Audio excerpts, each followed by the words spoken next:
如今新能源汽车市场里，电动汽车和氢燃料汽车已经逐步站稳脚跟，走进了大众视野，成为行业发展的主流选择。可唯独纯太阳能汽车始终没能突破商业化的关卡，很难真正普及到日常用车场景中。这并不是研发领域对太阳能汽车不够重视，而是它从底层逻辑到实际应用，都面临着多重难以突破的硬瓶颈。说白了，现在市面上那些带太阳能板的汽车，本质还是电动车搭配了太阳能辅助补能的功能，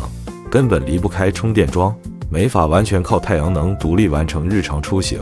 从能量转化的根本逻辑来说，太阳能的基础功率和汽车行驶所需的能耗之间有着一道很难跨越的鸿沟，这也是它发展受限的最关键因素。正午时分，没有任何遮挡的直射阳光下，地面接收的太阳能总量也就每平方米1000瓦，而目前主流的车规级太阳能板转换效率只能达到20%到24%，算下来1平方米的采光面积，峰值发电量也就200瓦左右。对于普通家用轿车来说，就算把车顶、引擎盖这些能利用的采光面全部铺满，总采光面积也不过2到3平方米，峰值总发电功率最多也就400到700瓦。可家用电动车在市区匀速行驶时，功率就需要10到15千瓦，高速行驶更是要超过20千瓦。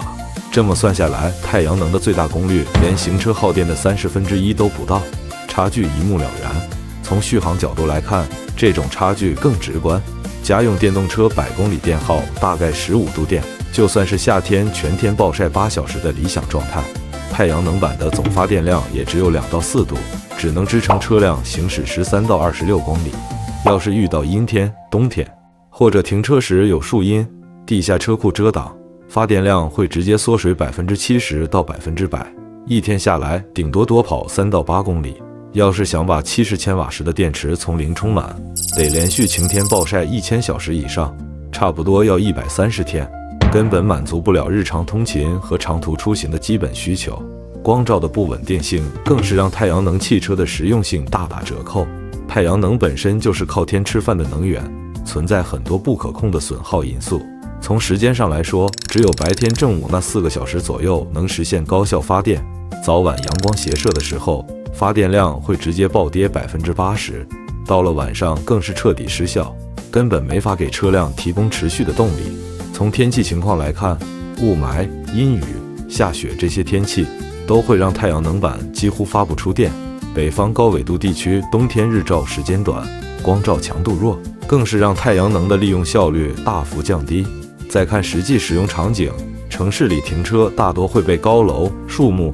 车库遮挡，绝大多数时候太阳能板都没法满功率发电。更让人头疼的是，车辆暴晒时，太阳能板会吸收大量热量，导致车顶温度升高15到20摄氏度。车内空调为了维持舒适的温度，会额外消耗电量。极端情况下，空调消耗的电量甚至会超过太阳能板的发电量，出现越晒越亏电的尴尬情况。这也进一步削弱了太阳能补能的实际价值，成本和效益的严重不对等，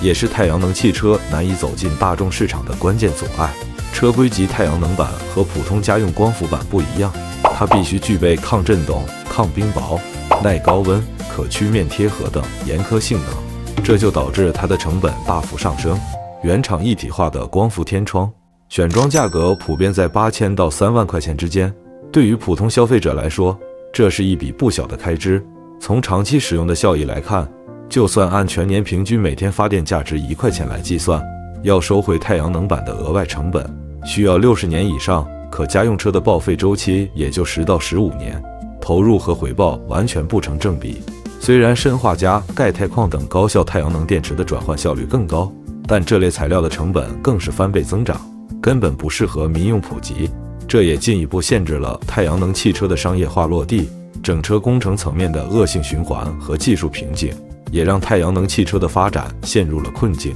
如果想提升太阳能的发电量，最直接的办法就是扩大采光面积，但这样一来，车身就会被加宽、加长，或者需要加装可展开的光伏翼板，这会大幅增加车身的风阻和重量，导致车辆电耗同步上升，反而抵消了太阳能补能带来的收益。要是采用效率更高的光伏电池，这类电池的重量通常也更大，会额外增加车身的负重，同样会加剧能耗消耗。目前实验级的太阳能赛车为了最大化采光效率，采用了扁平超宽的车身和轻量化的碳纤维材质，而且只能容纳1个人，没有后备箱、空调这些舒适配置，完全没法满足家用车的实用需求。与此同时，光伏技术的发展也存在天花板，硅基太阳能电池的理论转换效率上限大概是29%，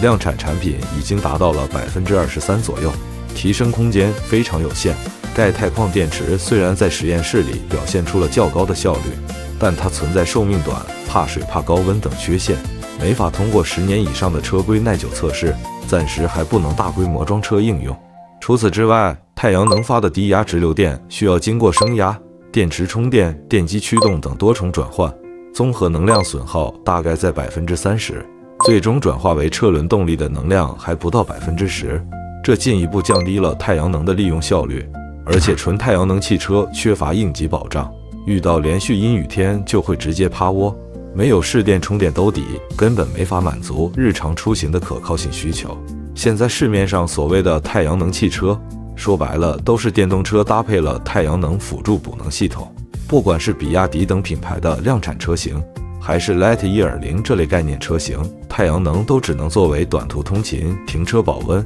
或通风的补充能源，核心续航还是要依靠充电桩市电充电，顶多能减少少量的充电频次，没法实现完全靠太阳能独立行驶。展望未来，纯太阳能家用车要想真正普及，还需要突破2大核心技术瓶颈：一是光伏电池的转换效率需要提升到50%以上，同时成本要大幅下降；二是车身轻量化，低能耗技术要实现质的突破，把100公里电耗控制在3度以内。在这2个条件达成之前，电动车加光伏车顶辅助依然是最务实的发展路线，而非完全依靠太阳能驱动的汽车。